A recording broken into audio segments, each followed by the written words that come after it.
upon much research, I've come to the conclusion that April 1st is not just a day for jokes. More and more as time goes on, April 1st seems to be one of the more significant weather days when it comes to snow within the Northeast. It's happened before, it's kind of happening again. I mean, who can forget one of the biggest pranks ever pulled on the Northeast, and that was in 1997 on, you guessed it, April Fool's Day.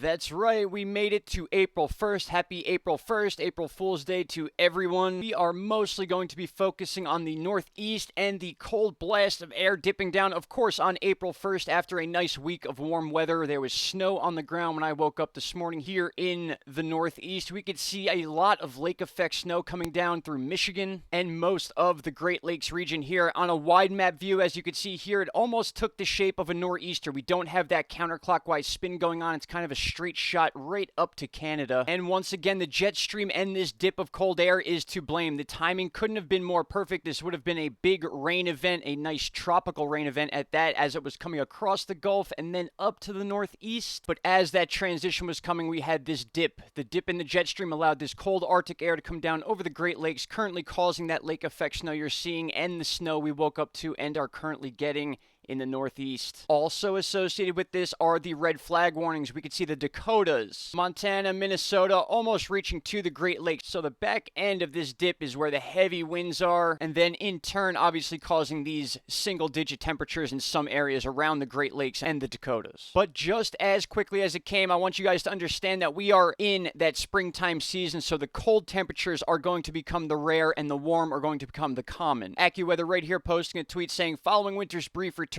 a north-central United States is about to get another temperature roller coaster ride, but this time on an upwards trend. And I can pretty much guarantee you guys that upwards trend is going to be all over the country, not just the Northeast. The Northeast just getting targeted with this April Fool's winter as per usual. Speaking of which, let's talk about some of the historical weather events that took place on April 1st. And of course, this day in history brings us to the 1997 April Fool's Day blizzard. I remember this specifically. We talked about this in a past video. Began on March 30th and lasted through April 1st, 1997. That is 24 years ago for those of you who refuse to do the math and admit that they're old. And if you take a look at it, most of the other historical events do involve snow. We do have some tornadoes in there. Obviously, we've been dealing with an early tornado season in Tornado Alley. But one trend I noticed right off the bat is we have a lot of 1980s going into the 90s, and then clearly we have 97 into present day. But before that, everything kind of cut off around the 20s. So it looks like either we didn't have any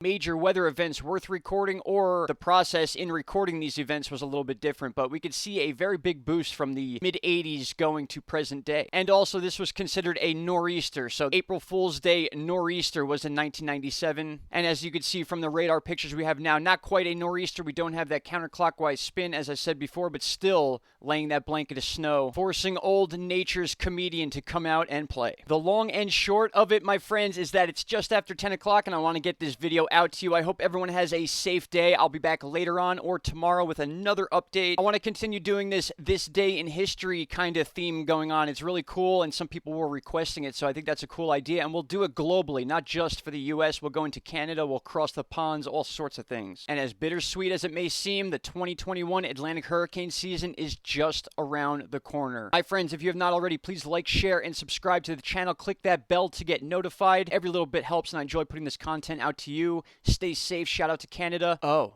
and don't forget the backup channel. Take care, my friends. Bye-bye.